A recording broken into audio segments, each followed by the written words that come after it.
Ce podcast est une présentation de l'entreprise de signalétique et d'affichage Bromard. Ne manquez pas mon nouveau segment au milieu de l'épisode. Bonjour tout le monde, aujourd'hui je reçois Bob le Chef. Bob est un des pionniers du YouTube québécois. Il a parti l'anarchie culinaire selon Bob le Chef il y a plus de 10 ans et généré au-dessus de 3 millions de vues sur YouTube. Maintenant animateur de télé, a son propre podcast et a même son propre vin. Salut man, comment ça va? Ça va bien.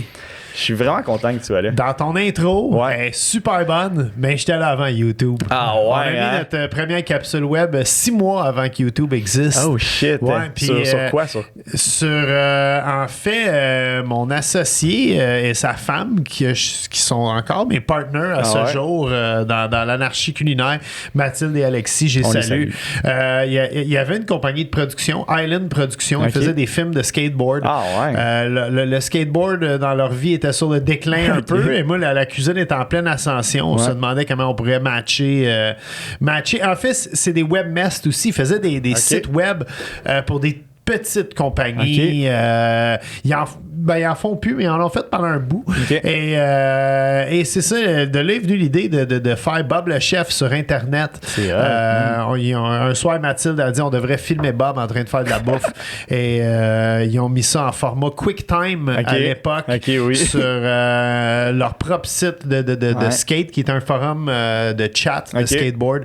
Et écoute, on a eu comme une centaine de commentaires de monde comme Chris, c'est bien hot le show à Bob, puis tout, on en veut plus. Puis, comme tout projet, quand le monde en demande, ça t'encourage. Puis, c'est vraiment fait. Mais c'est drôle parce que tantôt, je scrollais sur ta chaîne pour voir à peu près ça faisait combien de temps. Puis là, je scrollais. Puis là, j'étais OK, je scroll. Puis là, ça m'a fait 10 ans, 13 ans. Je suis là, tabarnak. Puis là, j'ai checké une de tes premières vidéos. Man, c'est drôle. T'es genre couché sur un banc de parc avec plein de journaux dessus. Puis il y a quelqu'un avec un bout de bois qui est comme, ah man, j'ai trouvé ça drôle. C'était une capsule lendemain de brosse du la Saint-Patrick, si je me trompe pas. Puis on pouvait prendre n'importe quel tune. À l'époque, c'était cool. Le web, il y avait pas de droit d'auteur. Ouais, ton intro, j'étais comme, qu'est-ce, y a-tu mis ça à chaque intro?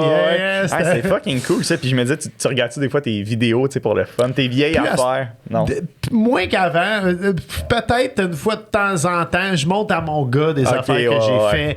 Ou, mais c'est rare pour vrai. Là. Mais tu sais, à cette époque-là, on était vraiment inspiré par Rock et Belles Oreilles. C'était une grosse inspiration pour moi, là, les sketchs, les costumes. Puis je trouvais justement là, de mettre de l'humour dans la cuisine, ça déconstipait la chose un peu. Parce que moi, j'étais à l'ITHQ avec les toques blanches, le foulard de chef. Je travaillais dans des restos aussi quasi militaires. Là. À l'époque, je ne voulais pas devenir Bob le Chef, je voulais juste devenir Bob le chef d'un restaurant quelconque à Montréal. Puis c'était vraiment ça mon but. Fait que je travaillais dans les bonnes tables à Montréal dans le but d'apprendre. Mais à la fin des années 90, début 2000, c'était encore rough. Je voudrais que tu me racontes ça parce que j'ai reçu un chef cuisinier qui est chef de l'hôtel Le Goat puis le Montville. Il s'appelle Fleurimont. Puis, tu sais, lui, il est très chef classique. Là, puis j'en ai parlé des chefs sur les réseaux sociaux, puis il était comme, man, c'est fucking all good parce que eux font des trucs que moi, je voudrais jamais me faire filmer en train de faire de la bouffe. Puis je me demandais, mais toi, t'as vécu ça avant. Puis moi, j'ai travaillé dans des cuisines quand j'étais jeune, puis tu sais, c'était un restaurant français 4 étoiles, puis c'était comme, oui, chef, puis ça. Tu sais, comment, t'as-tu des trucs que t'as vu, t'as vécu, ton mode de vie ressemblait à quoi? C'était comment ces années-là? Tu sais, moi, j'aime cuisiner, j'aime encore énormément cuisiner, même je dirais que depuis que je suis plus dans un restaurant, j'ai renoué avec la passion de la cuisine. La pandémie, ça m'a vraiment... Écoute, j'ai fait des affaires pendant la pandémie que j'avais pas fait depuis l'école de cuisine. Tu sais, des tartes, il appelle ça des trottoirs aux fruits, tu fais ta propre pâte feuilletée maison, de la costarde, des fruits, tu mets de la bricotine. Tu sais, des trucs que tu fais une fois dans ta vie. Mais j'ai vraiment renoué avec la passion, mais quand j'avais 21 ans, j'en vivais. Je veux dire, on travaillait j'ai quasiment frisé le 100 heures une couple de fois d'une semaine. C'était comme un but de se rendre à 100 heures, puis on dirait que c'était comme le but impossible de le faire. Mais ça passe proche une couple de fois. Bref, on finissait le shift. Et il faut que tu comprennes, à la fin des années 90, début 2000, pour les jeunes qui écoutent, il n'y avait pas d'Internet. Ou ça existait, mais on s'en servait pas. Et on écoutait des cassettes VHS que des amis ou les des chefs nous prêtaient qui avaient été en France puis qui avaient ramené des documentaires sur Alain Ducasse, sur n'importe qui qu'on pouvait mettre la main dessus. Puis on écoutait ça. Pour apprendre, pour apprendre. Ouais, c'était comme... en fait, je revivais un peu ce que j'avais vécu. Tu sais, quand t'étais avec une gang de skaters d'un party, comment c'est poche, parce que ça parle juste de kickflip, puis de switch tree flip, puis de marques de souliers. Ben, c'était la même chose que je vivais, mais cette fois-ci avec la cuisine. Fait que j'étais pas dans un territoire inconnu. C'était à peu près la même affaire. Fait que c'est juste j'ai changé ma passion de place. J'ai troqué le skateboard pour la cuisine. Puis t'as fait combien de restaurants dans tes années? T'as fait pas mal? Ben, il me semble que j'avais déjà compté. Tu sais, il y a des places que... Moi, je voulais travailler avec les meilleurs. Fait que quand je travaillais au Méditerranéo, à l'époque, ça, c'était comme c'était, mettons, l'équivalent d'un Toki, quasiment. Dans la même lignée, un peu. Là. Même clientèle. J'espère que j'insulte pas Normand après, si jamais il écoute ça. Bref, ceci étant dit, tu sais, quand je tombais dans une place de même, je restais là le plus longtemps possible. Je pense qu'avec eux autres, j'ai fait comme 2 ou 3 ans au Méditerranéo. Après, eux, ils ont ouvert un autre restaurant qui était à la Brunoise, puis les chefs m'avaient choisi. Puis ça, c'était les chefs qui partaient leur propre restaurant, puis ils m'avaient choisi pour les suivre dans ce restaurant-là. Fait que pour moi, c'était comme un honneur d'aller avec eux autres. Là, rendu là, par exemple, j'avais comme 25 ans, puis je commençais à en même temps voir mon troc de la cuisine. Parce que... tu sais, au début, c'est le fun.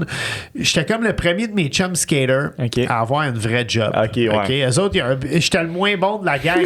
Fait qu'eux autres, ils ont comme continué avec leur commanditaire, faire des compétitions en Europe, aux États-Unis. Moi, je pouvais plus suivre cette rythme-là. Là.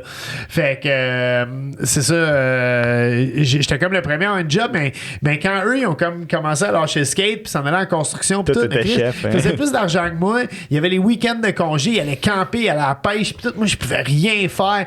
Fait que ça m'a rentré dedans un moment donné. Puis j'étais comme, je suis plus sûr, je veux faire ça. J'avais 25 ans. Écoute, moi, j'ai commencé dans les cuisines.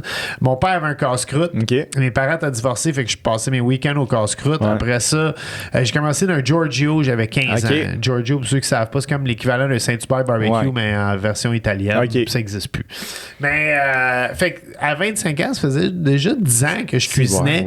Fait que j'étais comme, écoute, la vie est longue, là. À cette heure, je dis que la vie est courte. Mais à cette époque-là, la vie avait l'air longue. Puis je voulais voir qu'est-ce que la vie avait à m'offrir. Fait que j'ai essayé une couple d'autres affaires pour finalement revenir à la cuisine. Puis comment tu fais pour devenir chef dans un plus... Tu sais, comment tu passes de chef dans un casse-croûte à chef dans un plus beau restaurant? C'est-tu toi qui démissionnes et qui essaies d'aller ailleurs? Il y a des autodidactes qui... tu sais, il y a un peu de bonne place au bon moment aussi dans tout ça, mais c'est des connaissances. Il faut que je veux dire, moi, j'ai été à l'école en cuisine, puis j'ai étudié là-dedans, puis après, j'ai été travailler avec des... Puis quand tu as fini l'école de cuisine, tu deviens pas chef. Tu deviens commis dans un grand restaurant, t'écoutes des épinards, puis tu regardes ce qui se passe. Puis si le chef trouve t'es bon, tu vas monter de poste tranquillement, pas vite. Puis écoute, tu sais, il faut que le bon monde démissionne au bon moment, puis tu montes d'un poste, puis tranquillement, pas vite. Un moment donné, quelqu'un va dire Hey, moi, j'ai un chum, il ouvre un restaurant, puis il cherche un chef. Moi, je pense que t'es le gars parfait pour la job. Puis c'est de même ça arrive. Puis comment t'as trouvé la job de chef? Parce que je sais que chef, c'est vraiment... tu gères, tu coordonnes. Je détestais ça. Moi, j'aime cuisiner. J'aime pas faire l'horaire. J'aime pas appeler des fournisseurs. J'aime pas gérer des vacances. Gérer... tu veux un congé en fin de semaine parce que tes grands-parents sont morts. Moi, je les ai pas connus, mes grands-parents. Fait que j'ai aucune empathie pour ce genre de problème-là. Fait que j'étais vraiment pas bon comme chef. Même, j'ai été chef au Misto pendant longtemps là, dans le plateau Mont-Royal, qui était un restaurant, c'était quasiment une institution. Là, ça a fermé, ça faisait 20 ans, c'était ouvert.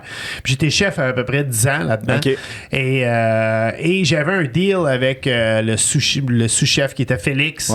Puis Félix faisait comme la marde de chef, puis moi je faisais la cuisine. J'aimais bien mieux ça. Là, puis je sais, tu dis que t'as pas trop aimé ce côté-là d'être chef, mais t'as été partner à un moment donné dans un restaurant. Ça, c'était comme... C'était un resto-bar. bar. OK. Puis, écoute, si tu penses qu'un restaurant, c'est un zoo, ouvre-toi un bar. Ah, ça, c'est comme, c'est un zoo, ça. Un zoo sur le comment speed. t'as trouvé ça? Ça doit être fou parce que moi, dans ma tête, ouvrir un bar à Montréal, c'est genre l'équivalent de comme aller à la guerre, là, tu sais, de se dire comme... C'est à peu près ça. Écoute, c'était toute une aventure. C'était le fun. Pour vrai, c'était le fun. C'était peut-être Mais pas t'avais de l'argent de côté puis quelqu'un te l'a proposé. Non, puis j'avais pas une scène de côté. On m'a vraiment... Ah non, écoute, j'étais pauvre de chez pauvre à cette époque-là.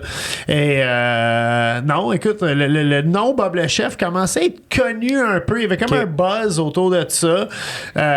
Puis c'est des gars qui avaient une vision de mettre plein de monde un peu connu ensemble puis d'attirer une clientèle. Puis écoute, tout le monde avait sa force là-dedans. Moi, je m'occupais de la cuisine. Un s'occupait du service. Un s'occupait... je te jure, il y avait quelqu'un qui s'occupait de l'éclairage. Pour vrai? Oui. Mais on avait un bar qui, écoute, quand il roulait au pied carré, personne ne faisait autant d'argent que le Rachel. À l'époque, là, c'était capoté. Les jeux du soir, c'était minuscule. Le monde je voyais même pas le fun d'aller dans ce bar-là. C'était à moi. Je suis comme, il y a ben trop de monde. Tout le monde est debout, tassé. Il y a un line-up dehors. Écoute, c'était quelque chose. Mais c'est quoi? Il y avait un hype à propos de ça? Il y avait un gros hype. Oui, absolument. Ça a duré 1 an. Puis, écoute, je suis content que ça n'a pas duré plus. C'était parfait, par exemple. Tu sais, sur le coup, je pense que j'étais un peu amer, sans rentrer dans les détails, là, mais comment tout s'est terminé. Je pense qu'il y avait une amertume envers tout ça. Mais avec du recul, puis en plus, j'ai embarqué mon partner Alexis là-dedans. Là, puis lui, c'est pas un gars de restaurant. Fait que lui, il pensait juste qu'on était tous complètement débiles légers. Mais avec du recul, il y a beaucoup d'apprentissage dans tout ça. Vraiment, j'ai appris que j'ouvrirais plus jamais de bar. Salut, désolé de couper le podcast avec Bob, mais comme vous le savez peut-être déjà, j'ai une compagnie de production vidéo et on a fait des vidéos pour plein de grosses compagnies comme Spy Expert, La Croix-Rouge, Lise Wattier, Pure Vodka et voyager partout dans le monde pour faire des productions vidéo. Et on vient de sortir une formation en ligne pour vous montrer tout ce qu'on a appris sur comment faire des vidéos professionnelles. Ça s'appelle Vidéo Créateur Pro. C'est un cours 100% en ligne où on touche à tous les sujets pour vous montrer comment faire des vidéos professionnelles et même avoir une carrière dans le domaine de la vidéo. Que tu sois déjà vidéaste ou même créateur de contenu, entrepreneur ou juste amateur de vidéos pour le plaisir, ce cours-là est parfait pour toi. Je sais que les réseaux sociaux, c'est un gros pilier de ta stratégie marketing et il te faut des belles vidéos. Et quel meilleur moyen de l'apprendre soi-même ou même former un employé pour que vous puissiez être autonome dans la création de contenu. Si tu veux plus d'informations sur Vidéo Créateur Pro, clique sur le lien dans la description et on donne même un drone, le DJI Mini 2, pour les nouveaux membres qui se joignent au cours d'ici le 20 septembre. Et apprends comment faire des vidéos qui démarquent ton entreprise des autres. Encore, clique dans la description pour avoir plus d'informations sur le cours. Bon podcast. Mais attends, j'ai juste d'avoir un flash. Est-ce que Phil Grisé, il y a un rapport là-dedans? Il était pas en rapport avec notre bar, nous autres, mais il était pas loin. Là. Il y avait comme un bar de l'autre bord de la rue, me semble, qui était la même gang de partners. Là. On a comme une espèce d'idée de... Ces gens ne savent pas, Phil Grisé, c'est le propriétaire des Empire, qui a plein de bars puis de restaurants. C'est un chum personnel, Phil Grisé. Moi, je connais ça fait un Phil, bout que j'attends d'avoir Phil. Mon Dieu, écoute, je vais lui lâcher un coup de fil. Genre, j'aimerais ça, man. Écoute, non, c'est un gars, je le connais depuis qu'on a 16 ans, on fait du skateboard ensemble, Phil et moi. Moi, j'ai tout ce que j'ai appris, mettons, de l'entrepreneuriat, une grosse partie, là, c'est en regardant qu'est-ce que Phil faisait. Puis genre, j'ai appris l'anglais en regardant un podcast qu'il a fait, là, je l'ai transcrit, là, man. Genre, parce que je tripais tellement dessus, puis son podcast, je le trouvais intéressant, fait que j'apprenais l'anglais avec le seul podcast qu'il a fait, puis genre, je tripais dessus depuis fucking longtemps. C'est un Chris de bon skater aussi. En mini-rampe, puis il tue, puis Phil Grisé. Parce que c'est hot. Peut-être moins à cette heure, parce qu'on a le même âge, puis moi je suis plus grand-chose, ça c'est sûr, là. Fait que, mais à une certaine époque... c'est intéressant. Puis, mettons, le côté entrepreneurial, ça... T'avais-tu un peu ce goût-là ou vu que quand t'étais chef, t'étais genre... Non, puis je pense pas que je l'ai plus maintenant. Non, c'est pas... écoute, tu sais, je me considère très chanceux de comment mon parcours de vie s'est déroulé. Bon, il y a du travail là, qui va avec cette chance-là, mais tu sais, quand je disais être à la bonne place au bon moment souvent, moi, j'apprécie beaucoup ce que j'ai la chance de faire. Tu sais, faire de la télé, de la radio, rencontrer des gens qui sont pas mal tout le temps content de me rencontrer. C'est vraiment le fun. Pour vrai, là. Puis, tu sais, je suis comme tout le monde, je suis humain. Des fois, je commence à travailler, il est 5 h du matin. Fait que je me lève à 3 h 30. Je vais promener le chien avant de. Ça me tente pas. Ouais. Mais une fois que j'ai pris ma douche, c'est parti. Je suis tout le temps de bonne humeur. Je me considère vraiment chanceux. Mais entrepreneur, ça, je suis pas. Moi, je pourrais surfer avec ce que j'ai en ce moment. Puis si je finis mes jours de même, je vais ça te convient. Ah ouais, ça me convient parfaitement. Là. C'est hot, ça. Puis est-ce que tu sais, comme ton gérant, est-ce que lui, il est comme alright, man, go, on step up, genre. Plus que moi, okay. Mais lui aussi, tu sais, on n'est pas assoiffé de pouvoir ou d'argent. Tu sais, je pense qu'Alexis, il est plus business que moi, ça, c'est certain. Puis c'est là que dans une équipe, il faut que tout le monde sait ce qu'il y a à faire. Tu sais, je veux dire, on est, comment je pourrais dire, Alexis puis moi, on est des chums de longue date. Fait que souvent, quand on va se jaser, ben, ça va partir comme des chums de longue date. Mathilde, elle, sa job, c'est de nous ramener à l'ordre. C'est aussi de faire la mise en ligne. Elle s'occupe beaucoup de répondre aux commentaires sur le site web. Moi, je réponds à tout ce qui est Instagram puis Facebook personnel puis Threads maintenant. Mais sinon, Mathilde, elle va gérer la page Facebook. Elle va faire la mise en ligne, du montage vidéo quand on a besoin. Puis Alexis, mais lui, il est devenu un peu l'agent au travail de tout ça. Fait que gère les contrats, gère mon agenda. Et puis les trois ensemble en même temps, tu sais, comme quand on a parti le brand de vin puis tout, les trois, on s'est vraiment investi là-dedans. Tu sais, c'est moi qui décide les cépages, pas mal, puis la compagnie d'embouteillage, qui est une gang vraiment cool, là, que j'ai la chance de travailler avec, me donne carte blanche sur pas mal tous les cépages que je veux faire. Les pays d'origine aussi, on me guide un peu, mais c'est pas mal ça. Puis au final, après, on part à la dégustation de qu'est-ce qu'on veut mettre dans la bouteille. Et écoute, ça, c'est le bout de le fun parce qu'Alexis, Mathilde et moi-même, on participe. Et même ma femme participe activement. C'est cool. On va y revenir parce que tantôt, je vais parler un peu plus de ton brand puis tout ce qui entoure. Mais quand tu as commencé Bob le Chef, tu disais ça fait un bout. C'est à quel moment que tu t'es dit, j'ai plus besoin de travailler dans des cuisines? Ça a pris combien de temps, ce gap-là, quand tu as commencé à mettre ta première vidéo dans un forum OK, je lâche, plus besoin de travailler dans les cuisines? En fait, ce qui est arrivé, j'ai eu, il y a peut-être 7-8 ans là-dessus, j'ai eu une très mauvaise année fiscale. En fait, au début, je faisais une émission qui s'appelait... j'étais chroniqueur à une émission qui s'appelait... Mon Dieu, j'ai oublié le nom. Ça ne me revient pas. Une émission à Radio-Canada, une émission du midi. Et l'émission a été cancellée. Après ça, je faisais des capsules pour MSN en français. Il y avait tout un portail francophone MSN. Puis c'était quand même assez lucratif faire ça. C'est pour ça qu'on a tardé, nous autres, sur la vague YouTube. On était beaucoup plus, on mettait tous nos œufs dans MSN à cette époque-là. Et par la suite, le resto où je travaillais a fermé. J'étais chef au Misto, puis ça a fermé le lendemain. Fait que j'ai perdu 80% de mon revenu d'une shot. Puis j'étais un peu perdu, je vais t'admettre, parce que je suis comme, qu'est-ce que je vais faire? Je vais-tu faire un CV pour faire du porte-à-porte puis me trouver une job? T'sais? Puis Alexis, c'est là qu'il a vraiment mis son casse d'agent. Puis il a dit, moi, je vais appeler tous les festivals, tous les gens que tu as travaillé avec, puis je vais t'en trouver de la job. Puis je pense que j'ai jamais autant travaillé que cette année-là. Tu faisais quoi? Qu'est-ce que tu faisais? Des festivals, j'en fais encore. Ça peut varier de porte-parole, démonstration de cuisine. Tu sais, moi, j'ai vraiment plusieurs shows de rodé, un peu avec des gags, puis tout devant le public. Puis j'arrive avec 2 ronds butane, une planche à découper, puis je fais participer du monde dans la foule. Puis c'est cool. Fait que, tu sais, puis à cette heure, il y a un festival de bouffe. Ben, pas à cette heure, depuis une vingtaine d'années, il y a un festival de bouffe pour tout. Pour chaque ville, la poutine, le burger, le ribs. Tu sais, fait que je suis venu être dans cette espèce de circuit-là. Puis je faisais beaucoup de démonstrations de cuisine. Des gens de clubs de ville m'invitaient. Fait que j'ai fait comme toute la rive nord de Montréal. Là, je m'installais, que ce soit j'ai déjà été dans la cour municipale.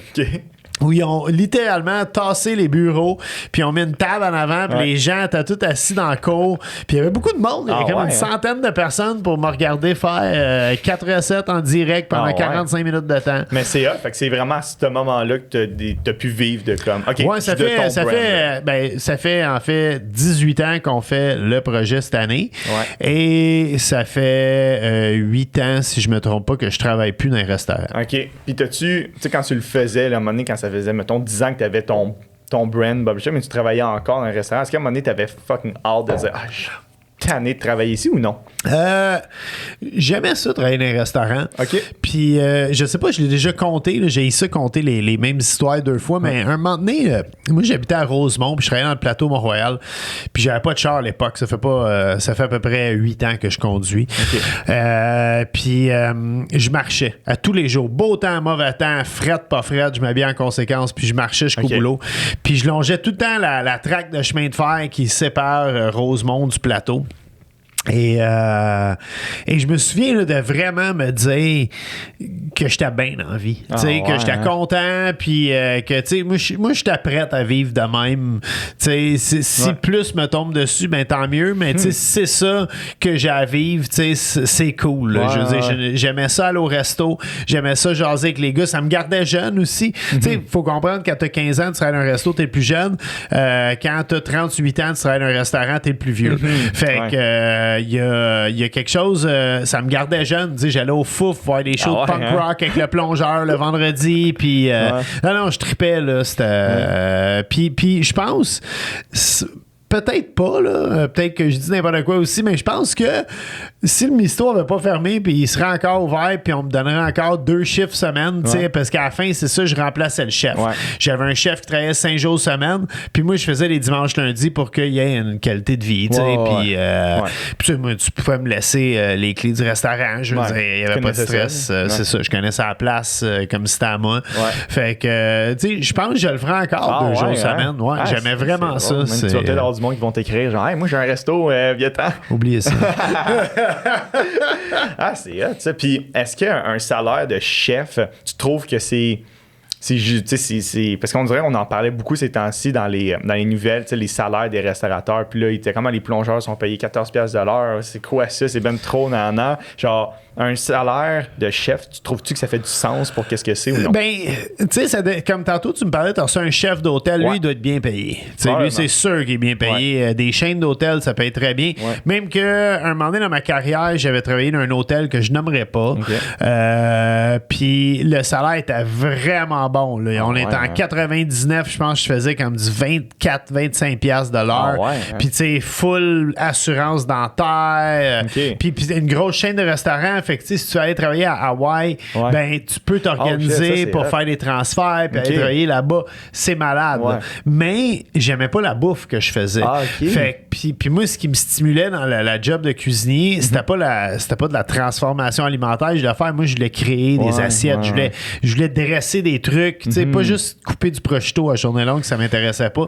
Fait que j'ai lâché ce job-là très jeune en me disant, si je reste ici, je vais vraiment tomber dans le panneau. Tu sais, je vais tomber dans l'engrenage, puis je serai pas capable de lâcher ça. Parce qu'une fois que tu as un enfant, une femme, tu peux plus dire à ta blonde, je lâche ma job pour aller travailler à 14$ de l'heure au coin de la rue. Tandis qu'au bistrot, au resto, haut de gamme, c'est la rue, à l'époque, c'était Saint-Laurent qui était jet set, ça l'est plus, là, je sais même plus c'est où, mais bref, t'étais beaucoup moins payé, là, énormément moins, la moitié du salaire, genre. Mais en guise d'apprentissage, tu touchais à tout. Fait que t'apprenais beaucoup plus d'affaires, tu sais, puis les menus, ils changent, puis tu crées des menus, puis tu travailles avec le sommelier. Puis aussi, il y a moins de staff, fait qu'il y a un côté beaucoup plus fraternel, familier dans tout ça, c'était ça que moi je recherchais. Fait que moi, j'étais allé pour moins de cash, plus de fun. Un vrai. C'est là qu'on voit que je suis vraiment pas entrepreneur. Puis, t'as-tu une anecdote à un moment donné d'un resto, tu sais, de comme une assiette qui t'a scié les oreilles ou toi, t'as pitché une assiette? Tu sais, t'as-tu une affaire de même que t'es comme, hey, ou une soirée, tu sais, le chef qui était venu, il me parlait qu'à un moment donné, il y avait genre 2 gars qui sont pas rentrés, puis il y a eu une soirée de malade, puis que c'était comme, ils ont pas arrêté. T'as-tu une histoire que tu peux me raconter? Vie, C'est fou. Il me semble j'en raconte tellement. Même il y a eu le livre Le Plongeur, qui raconte comme toute une époque de nos vies au Misto. Écoute, il est arrivé tellement d'affaires capotées. Une que j'ai comptée dans une balado qui est, je sais pas si je pense pas, en tout cas.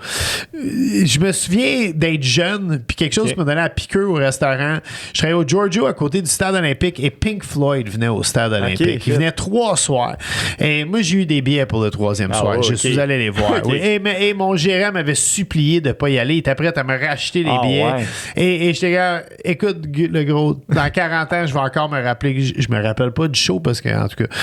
Mais ceci étant dit, je suis content d'avoir été au show. Oui. Mais le premier soir du show, je me souviens là, que c'était débile. Tu sais, Giorgio, c'était très abordable comme restaurant. C'était juste à côté du stade. Fait que, mais Pink Floyd, c'est un événement. Là, le monde, il partait du lac Saint-Jean, de la Gaspésie, de partout en autobus. Fait qu'on avait des groupes de cap. C'était un gros resto. Giorgio, tu peux asseoir 400 personnes. Fait qu'on avait fait pas loin de 1000 quelques clients là, ce soir-là.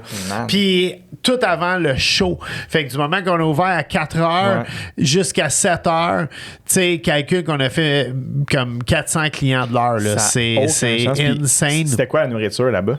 Pizza, pâte. Ouais, mais d'une formule faisable. Tu pouvais faire 300 plats à l'heure. Mais je me suis dit, c'était complètement le bordel.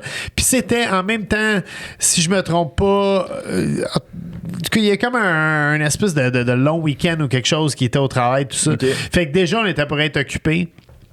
Et au travail de toute cette grosse histoire, on a eu une pizza de 18 pouces. Puis ça, on n'en faisait jamais. Tu sais, 18 pouces, c'est à peu près ça. Là. C'est comme une jumbo. Mais on n'en vendait jamais. Fait qu'on n'en avait jamais de fait à l'avance. Tous les autres plats étaient faits à l'avance, sauf celle-là. Puis là, il fallait comme qu'on sacrifie un homme sa ligne pour aller faire une 18 pouces. Puis on a pris, comme tu prends le moins bon de la gang. Hein, puis on l'a envoyé. Puis c'est un gars qui était réputé pour faire des gaffe, ce gars-là. Pourquoi il était là, maudit? Écoute, tu choisis pas avec qui tu travailles dans la vie. Hein? Ça, c'est quelque chose que j'ai appris jeune. Mais quand il est revenu avec cette magnifique pizza, on était comme, wow, man, good job. Tu sais, comme pour toutes les fois que t'as merdé dans la vie. Ça c'était une crise de belle pizza. Puis, on l'a mis au four. Il fallait partir un four juste pour cette pizza. Juste pour te mettre en contexte. Et quand la pizza a sorti du four, qu'est-ce que tu fais habituellement? Tu accotes le roller dessus, le rouleur là, pour le couper. Puis avec ta spatule, tu viens la décoller. Puis il n'y avait pas huilé à la plaque. Fait que la pizza était fusionnée avec la plaque. Puis là, on savait pas quoi faire. Puis là, le gérant nous criait après. Où la petite pizza? Le client y arrive. Fait qu'on s'est regardé. Puis on a coupé la pizza. Puis on l'a mis dans la boîte avec la tôle. Puis ben écoute, Instagram n'existait pas à l'époque. Fait que tu sais, ça s'est pas ramassé dans les stories à personne. Mais ouais. Puis je vais tout le temps me rappeler. C'était cinématographique comme moment. Le gérant, il a levé la boîte puis il a dit « Tabarnak, les boys, à peine, vous avez mis du stock là-dessus! » Puis on s'était tout regardé comme Chris, il y a une tôle de livre là-dedans. Là, mais sinon, tu sais, des affaires trash, écoute, on pourrait s'asseoir ici avec une bouteille de whisky puis je pourrais t'en compter jusqu'à demain matin. J'ai tout vu. Puis, mais en fait, j'ai pas tout vu parce que Drette, quand tu penses que tu as tout vu, il arrive d'autres choses. J'ai vu des batailles dans la salle à manger des clients, dans des restos chics là, que tu t'attendrais pas à ce que ça dégénère là même. Alors, du monde qui se ridiculise, des clients qui s'endorment dans les toilettes, de tout, vraiment. Puis c'était quoi ton type de cuisine que toi, t'étais master? Tu sais, genre, ça, moi, je suis imbattable. Moi, j'aime tout. Mais je pense que pour un Québécois, je maîtrise bien la cuisine italienne. Plus que la cuisine française. La cuisine française, des fois, c'est un peu pointilleux. Avec la cuisine italienne, ça me convient. C'est un peu plus un peu de ça, un peu de ça, un peu de ça. Puis j'ai tout aimé ça. C'est vraiment cool. J'ai un petit segment, parce que là, on est à peu près au milieu du podcast. Puis ça passe vite? Oui, je sais. J'ai un segment commandité par mon commanditaire d'aujourd'hui, qui est l'entreprise de signalétique Bromar. Je peux-tu t'interrompre? Vas-y. Parce que Bromar, ils ont fait ils m'ont fait une planche. Oui, exactement. Puis là, faut adresser l'éléphant blanc dans le studio. Exact. Adresser, ça se dit pas, mais il faut en tout cas, faut le voir, il faut en parler. Là. Si vous êtes en audio, vous voyez pas, mais notre commanditaire a fait une planche à découper en bois avec le logo de Bob, dans le fond, le logo du vin. Ouais. Gravé dedans la planche qui est fucking belle. Elle est malade. Elle est vraiment belle. Donc, mon segment, dans le fond, le commanditaire aujourd'hui, Bromard, vous propose des solutions pour vos besoins d'affichage, des enseignes personnalisées ou au lettrage de votre véhicule si vous voulez. Donc, c'est eux qui ont fait cette plaque-là et ils vont vous aller les voir. Ils sont vraiment cool. Ils ont une approche humaine. Ils sont vraiment cool. Ils sont à Longueuil. Allez les voir. Donc, ils font pas juste des planches ils font à découper, ils font genre de tout. Tu sais, mettons des hôpitaux, tu sais, les panneaux pour dire les toilettes sont par là, puis tout, ils font ça. Ils font aussi genre une bouteille d'eau custom, des verres. Ils nous ont fait, nous, des verres gravés avec le nom de notre entreprise dessus. Fait qu'ils peuvent customer tout qu'est-ce que vous voulez. Ils sont vraiment cool. Puis mon segment, c'est que j'ai une question par lettre pour épeler Bromard. Donc, on commence. Let's go! B, batterie. Comment tu recharges tes batteries? Moi, je relaxe beaucoup dans la vie. J'aime ça lire des romans, par exemple. Ça, c'est quelque chose. Lire de tout. Des biographies, n'importe quoi. Là. Qu'est-ce que j'ai lu récemment? J'ai lu Stephen A. Smith, qui est comme mon annonceur de sport préféré. J'ai lu Keith Richards en biographie. Là, je lis le Chardonneret, qui est une espèce de brique de 1200 pages. Non, ma blonde est écrivaine, Victoria Charlton. Je vais name-dropper ma femme. Fait que, on a une bibliothèque quand même impressionnante chez nous. J'en doute pas. Je peux juste prendre n'importe quel livre puis partir avec. Là. C'est le fun. Très hot. Une rencontre marquante. Une rencontre marquante dans ma vie. Ouais, qu'une personne que t'as fait genre, oh shit, ça a vraiment changé de quoi ou ça m'a inspiré ou... Fuck, qui c'est que j'ai rencontré qui m'a vraiment... J'ai eu la chance de rencontrer beaucoup de monde dans ma vie. Ouais. J'essaie de penser là, qu'est-ce qui est une bonne rencontre. Si c'est une tough, celle-là. Ouais, c'est pas facile, ça. Ouais. Sais-tu quoi? moi, j'aime ça des moments spéciaux. Ouais. Puis il y a pas super longtemps, je l'avais rencontré à plusieurs reprises, mais il n'y a pas super longtemps, j'ai rencontré Sœur Angèle. Ah ouais? Puis on faisait un tournage en fait ensemble. Un tournage un peu format entrevue comme je fais avec toi en ce moment. Ouais. Puis pendant que les gars s'installaient, je sais pas pourquoi ils ont mis une bouteille d'alcool sur la table entre Sœur Angèle puis moi. Puis elle m'a servi un verre. Puis c'était un genre de Jägermeister tchèque que tu peux pas acheter ici au Québec, qui venait de l'Ontario. Tu peux l'acheter dans un beer shop, là, des liquor stores en Ontario. Et elle connaissait tout ça. Puis elle m'a parlé de tout ça. Puis elle m'a versé un gros verre sur glace. Puis elle m'a fait chin-chin. Puis on s'est mis à boire ça. Puis j'étais comme, wow, ça, je vais m'en rappeler longtemps de ça. Puis on a jasé de, tu sais, avant de rentrer en onde puis de dire ce qu'on avait à dire, on a eu comme une vraie conversation. Puis c'était vraiment un moment plaisant. Vraiment hot. Au objectif, un objectif que tu as à court, moyen, long terme dans ta vie. J'espère pouvoir prendre ma retraite un jour. J'en demande pas plus. Ah ouais, t'aimerais-tu ça prendre ta retraite? Comme... en fait, moi j'aimerais ça travailler jusqu'à la fin de mes jours. Peut-être pas 5 jours semaine, mais tu sais, j'adore ce que je fais. Fait que tu sais, j'aimerais ça. Écoute, si à 70-75 ans, j'étais encore en pleine forme, puis on m'invite faire des podcasts, des shows de radio, faire un petit segment TV de temps en temps, je serais content de le faire. Mais j'espère justement, tu sais, j'espère pas être obligé de retourner travailler dans un restaurant un jour. C'est quelque chose que je vise. OK. Non, j'aime ça. Si j'ai à le faire, moi le faire par contre, mais j'aimerais ça l'éviter. J'aime ça. Mantra. Un objectif de vie. Comme un mantra de vie, tu sais, une phrase que tu dis souvent ou tu te rappelles. Mon Dieu. Je suis tellement pas un gars de mantra puis de chakra puis de toutes ces astuces d'affaires-là. Mais tu sais, il y a quelqu'un qui m'a dit déjà genre, tu sais, c'est pas grave. Il n'y a aucune honte à faire des hot dogs dans la vie. La seule honte, c'est d'en faire des mauvais. C'est un grand chef qui m'a déjà dit ça. Pour vrai? Yeah. C'est fucking cool. J'adore ça. Apprentissage. Un apprentissage que tout le monde devrait savoir. Tu sais, ça peut même être con, là, tu sais. Tout le monde devrait savoir à se faire bouffer dans la vie. Ah ouais. Pour vrai, là, ouais. Parce que, puis je reviens vraiment à l'argument de ma première capsule web il y a 18 ans de ça. Quand tu sais cuisiner dans la vie, t'économises de l'argent, premièrement. T'impressionnes ta date tout le temps, hein, que ce soit gars, fille, whatever, man. Tu vas impressionner, c'est sûr. Et, c'est une façon, je veux pas dire de te tenir en santé, mais de savoir qu'est-ce qui s'en va dans toi. Ouais. Tu sais, on s'achète des chars puis on met du suprême dedans, mais notre corps, on met de la crap dedans là, sans savoir si ça vient d'où puis qu'est-ce que c'est vraiment. Quand tu cuisines pour toi, tu peux manger de la crap, tu peux manger des biscuits, mais c'est toi qui contrôle tout. Tu sais, il y a combien de sucre dans tes biscuits, tu sais, il y a combien de beurre, tu sais, il y a combien d'œufs. Tu peux les acheter. Écoute, si tu fais plus d'argent, tu peux tout acheter ces produits-là bio, te faire des biscuits bio maison. Non, c'est ça. Mais moi, je trouve que cuisiner, là, c'est le ultimate skill. Tu sais, tu peux toujours t'engager un menuisier charpentier. Moi, je suis chanceux, j'en ai beaucoup qui sont amis avec moi dans mon entourage. Fait que, cuisiner, je trouve que c'est important. Très cool. Dernière lettre, R, résilience. Une épreuve qui t'a rendu résilient. Ah, écoute, travailler dans des restaurants, ça m'a rendu résilient. Puis ça me fait apprécier qu'est-ce que je fais aujourd'hui. Et aussi, j'ai pas froid aux yeux. Écoute, puis même j'ai eu d'autres jobs des fois puis le monde il me disait va pas trop vite là. Puis moi je vois avec l'approche quand faut que ça roule. Puis la cuisine, je pense, ça m'a donné ça. Ok, c'est vraiment cool. Je sais, je vais batterie, objectif, mantra. Ouais, je les ai toutes faites. Juste pour être sûr que j'ai pas skippé. Je sais pas pourquoi j'ai une phobie de skipper une lettre puis finalement être devant mon ordi puis dire on peut pas shooter ça une autre fois. Hein? Ça, t'avais dit tantôt que t'avais comme arrêté un peu la cuisine, t'as fait un peu au jour puis t'es revenu à la cuisine. C'est quoi que t'avais fait autre que la cuisine? Ah mon Dieu, quand j'ai arrêté la cuisine, j'ai travaillé dans un skate shop. Okay. Ça c'était le fun. J'avais comme 26-27 ans, puis j'ai comme renoué avec mon adolescence pour une avant-dernière fois peut-être. Okay. J'ai renoué une couple de fois dans ma vie avec mon adolescence.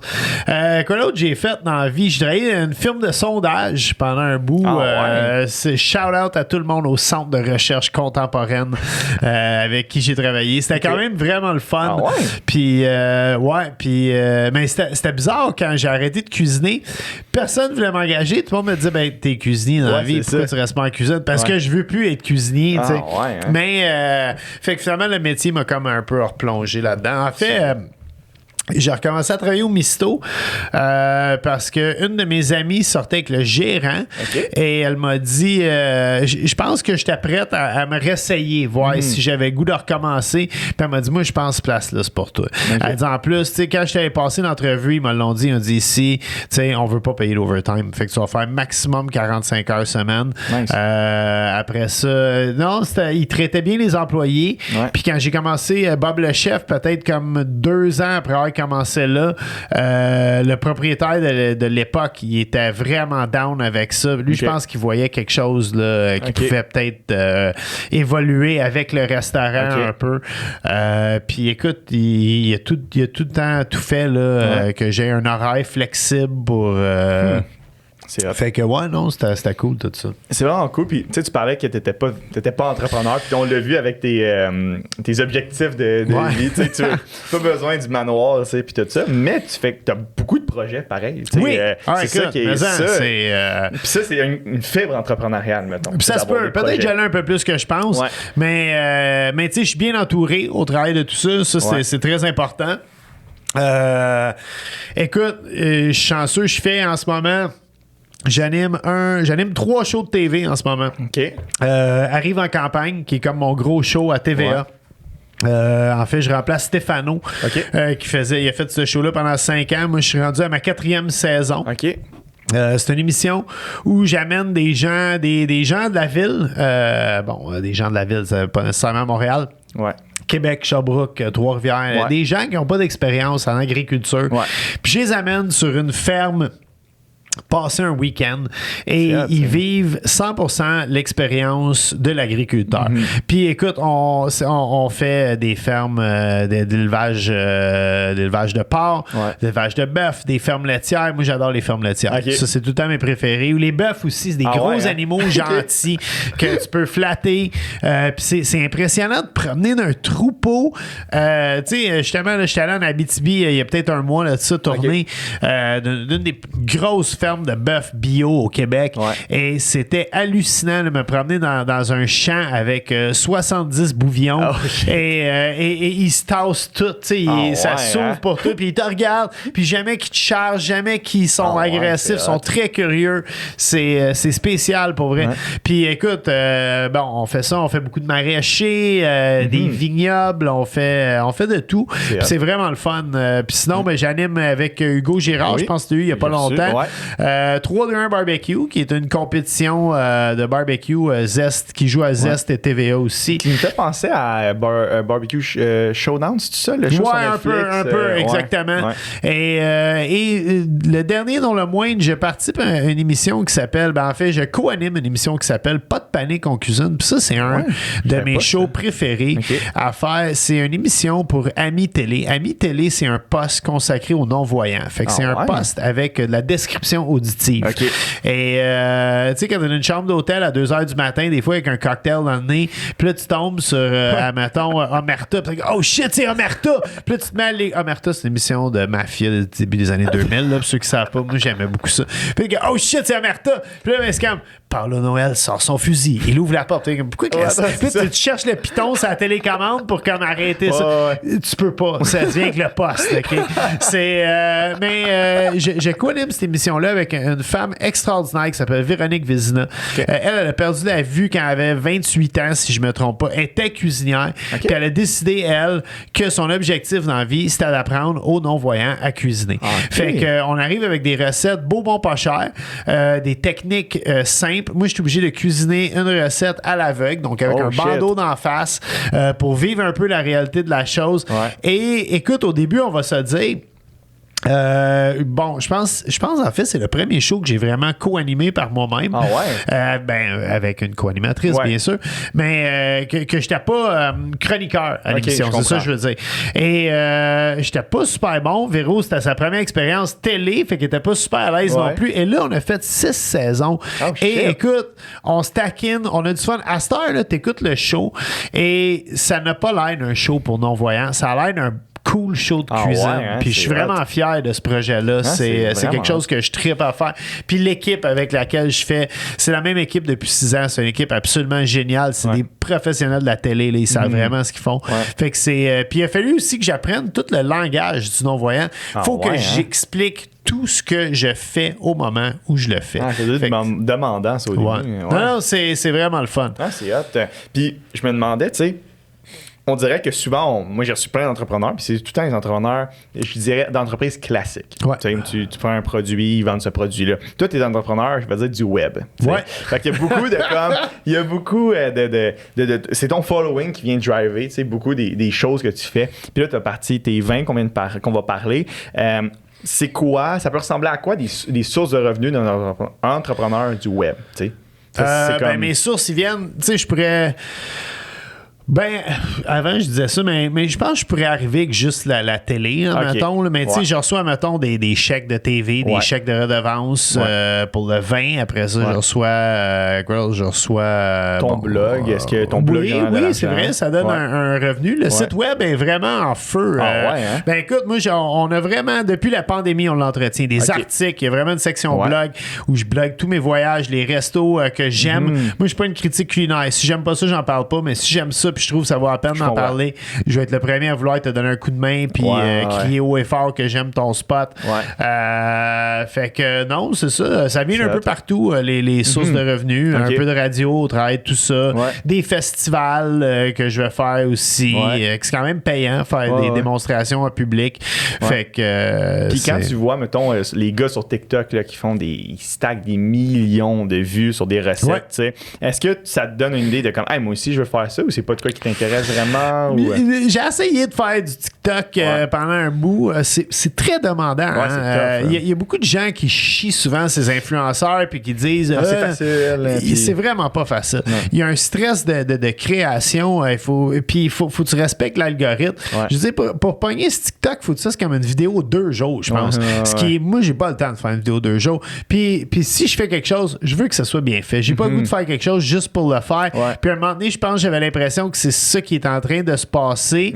Puis j'étais juste comme ouais, ça me tente plus. Tu sais, c'est ça puis aussi à un moment donné, tu sais, je vais avoir 47 ans jeudi prochain. C'est je peux laisser quelque chose aux autres. À un moment donné, tu sais, j'ai en masse de mes affaires vont bien, tu sais, je vois pas pourquoi je me mettrais de la pression de plus là, pour faire ça. Puis tes vins, comment ça l'a parti, ça? C'est-tu toi qui étais fan de vin puis tu t'es dit je veux un vin? Je suis un grand fan de vin. Ça a commencé un peu avant la pandémie. On a commencé à développer ça en 2019. En fait, c'est très drôle. Il y a un gars qui m'a écrit sur Instagram. Puis grosso modo, c'était comme ça tente-tu de faire du vin? Faut que je me mouche. Vas-y. Excusez-moi pour l'audio. J'ai le rhume des foins cet été. Voici Bob qui se mouche dans le micro. C'est un peu du ASMR. Bon, fait qu'en 2019, c'est ça, il y a un gars qui m'a écrit, puis bref, t'es comme, t'as-tu goût de faire du vin? Puis j'étais comme, faire du vin dans ton garage, tu sais. Où aussi tu veux faire du vin? Fait que j'ai comme envoyé ça à mon agent, mon partner Alexis. Puis lui, il me rappelle 2 semaines plus tard, avec comme Chris, une chance, tu m'as filé le numéro du gars. Je veux dire, c'est comme une des grosses compagnies d'embouteillage au Canada. Puis ils veulent faire une collabo avec toi. Puis je les ai rencontrés. Puis je vais t'admettre, on avait flirté avec l'idée de faire un produit d'épicerie. On s'était fait offrir des affaires à gauche, à droite, mais rien qui fitait avec l'ADN de Bob le chef. Je voulais que ça reflète vraiment moi, le produit. Puis écoute, moi, j'aime boire du vin. Puis c'est quelque chose, mes dernières années de chef, je me suis vraiment intéressé à ça.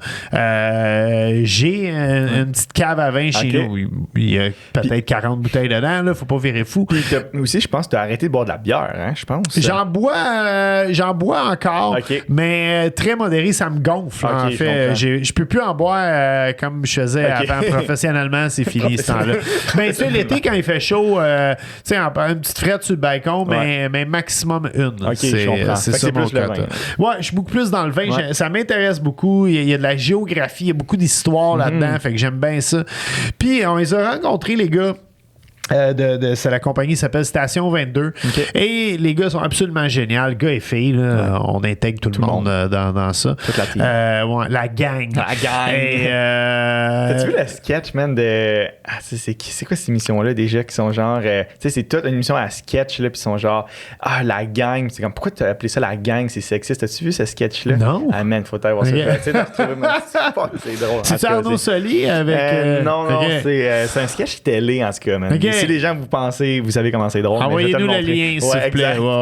Mais bref, tu sais, je vais inclure tout le monde là, parce que toute la gang est géniale à Station 22. Et quand je les ai rencontrés, c'était vraiment qu'est-ce que toi tu veux faire, Bob? Puis je suis comme, oh shit, ok, ben moi je veux faire moi, comment j'avais vu ça. Puis je suis arrivé vraiment, ben moi je voudrais faire un Pinot Noir, un Chardonnay, puis un Cabernet Sauvignon. Parce que le Pinot Noir puis le Chardonnay, ça se boit bien quand tu prépares ta bouffe, puis avec une grosse viande, une bonne grillade, t'as besoin de quelque chose d'un peu plus costaud. Fait que tu sais, avoir de quoi de... Tu sais, comme ça, je trouve que t'as une belle gamme complète là, dans tout ça. Puis les gars, comme vendu, man. Puis après ça, c'est quoi... comment tu voudrais appeler le vin? Puis là, on est arrivé avec un paquet d'idées de noms. Puis il y en a qui étaient... Il y avait déjà des brevets dessus qu'on pouvait pas prendre. Puis fait qu'on était comme Christ, on est quand même sur une bonne voie. Si quelqu'un d'autre y a passé. Puis la première gamme qui existe encore en épicerie, c'est Bout en train. Le Bout en train. Ce qui fait que c'est un bon vin aussi. Souvent, les vins... en fait, tous les vins d'épicerie, il y a une loi qui... T'as pas le droit de mettre la région d'origine sur le vin. Tu peux mettre le pays, tu peux mettre le cépage, mais tu peux pas mettre la région. Fait que ce qui arrive, souvent, tu vas acheter un Cabernet Sauvignon d'Italie, tu vas avoir des raisins Cabernet de partout de l'Italie, puis ils créent ça dans une cuve, ils roulent les dés, puis ils espèrent pour le mieux. Moi, la Station 22, ils font vraiment vraiment affaire avec des réseaux de vignobles. Okay. Fait que si moi, on trouve un vignoble qui est capable de produire assez de chardonnay pour ce que moi je veux,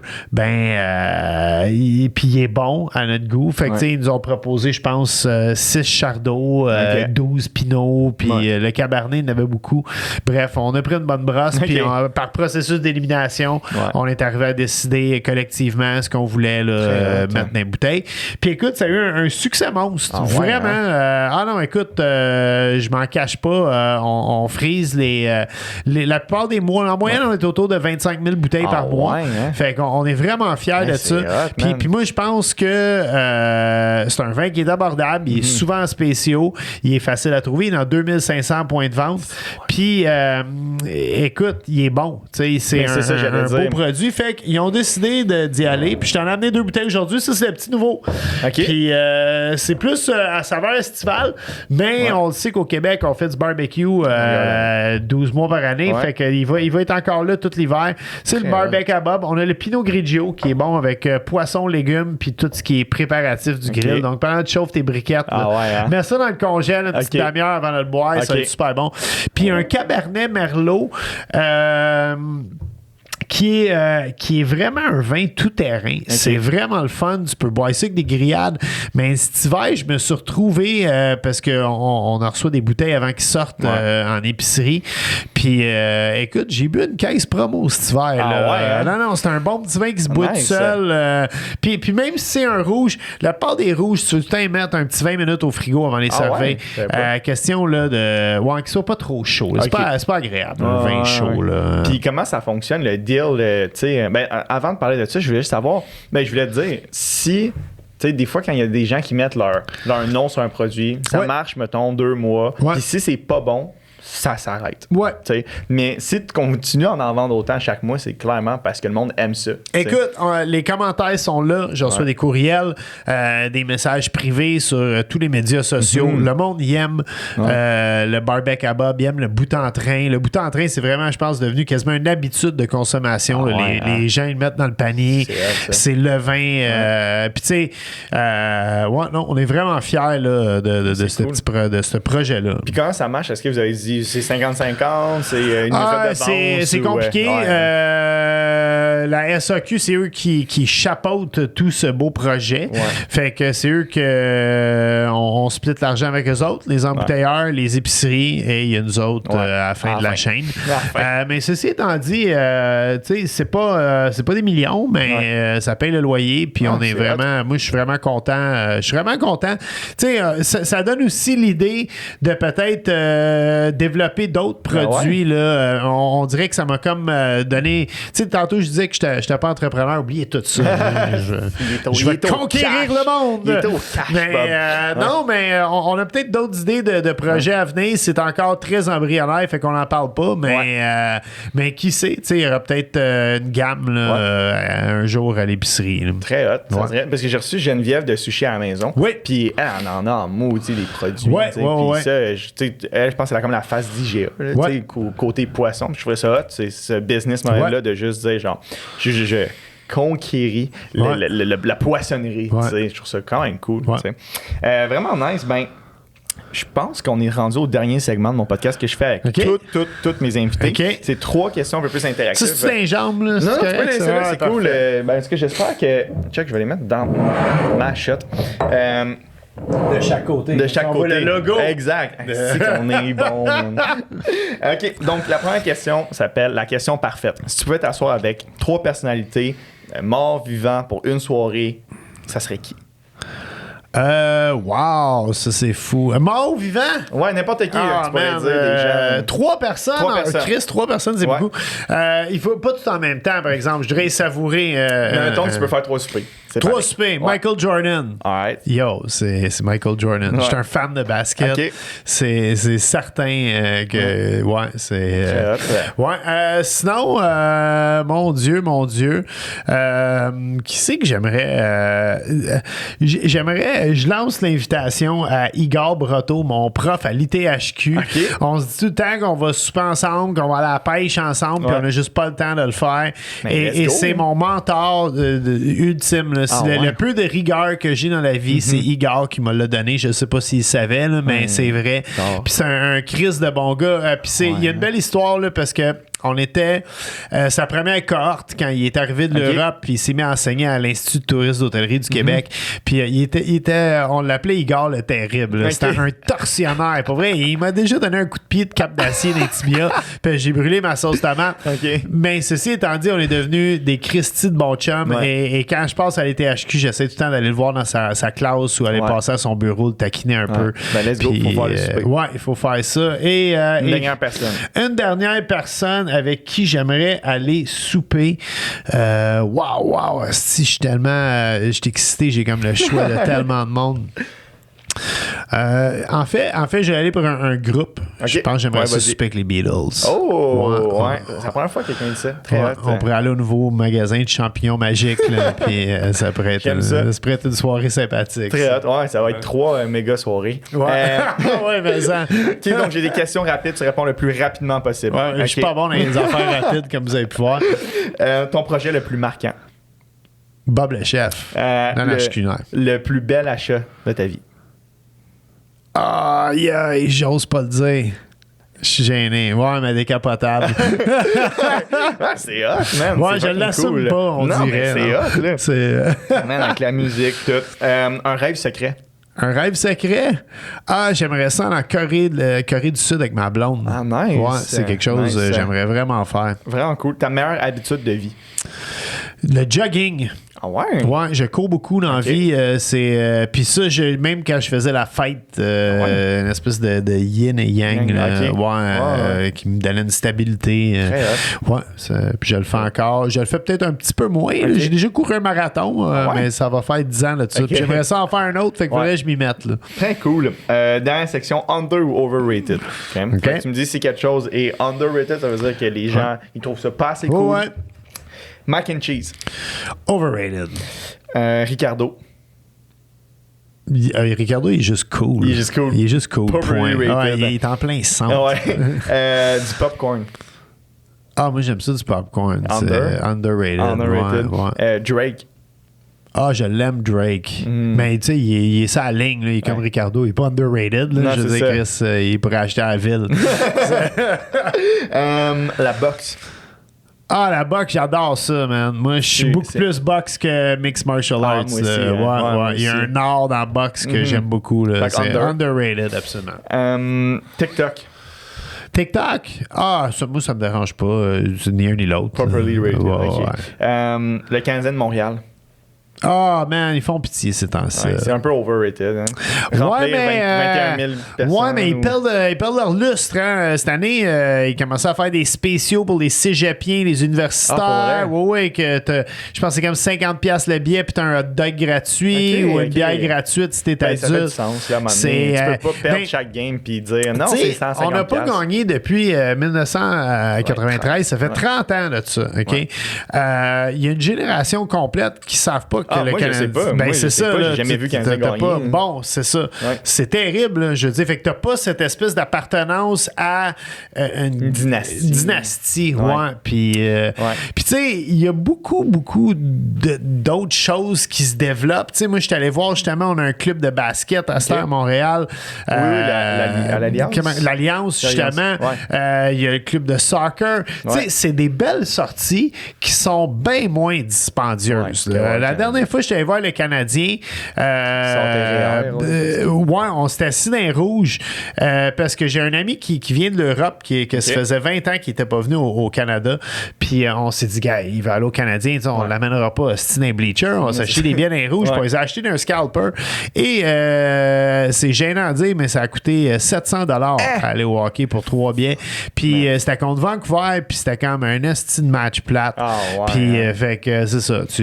Mais habituellement, quand je joue au Canadien, j'étais assis en haut avec tout le monde. C'est une exception. La télé. La télé? C'est underrated. Le monde, ils disent tout que la TV est morte, mais le monde ne font que parler de la télé sur Internet. Fait que c'est, J'aime ça. Les couteaux japonais, tu sais, de chef. Overrated. Les couteaux allemands, c'est les tops. Ah ouais, hein? La radio. La radio, c'est bien correct. La radio, c'est le seul médium qui a comme pas été affecté par le web, j'ai l'impression. Il surfe la vague. Là, ouais, ben j'aime ça. Merci, Bob. Yo, merci à toi. C'était vraiment cool. Dans les commentaires, je vais mettre le lien pour ton vin. Parfait. Le lien de ton site web. Oui. Allez voir ça. Si vous voulez du bon vin, allez voir ça. Puis, y a-tu quelque chose d'autre que tu veux plugger, que tu veux parler avant qu'on finisse ça? J'aime ma blonde, puis j'aime mon fils. Et puis il faut vraiment que je le dise. Ma blonde est complètement fan de ta blonde. Fait il fallait que je le dise. Très cool. Fait que, merci, Bob. Gros plaisir, man. C'était vraiment le fun. Pour vrai. Yeah, merci. Merci.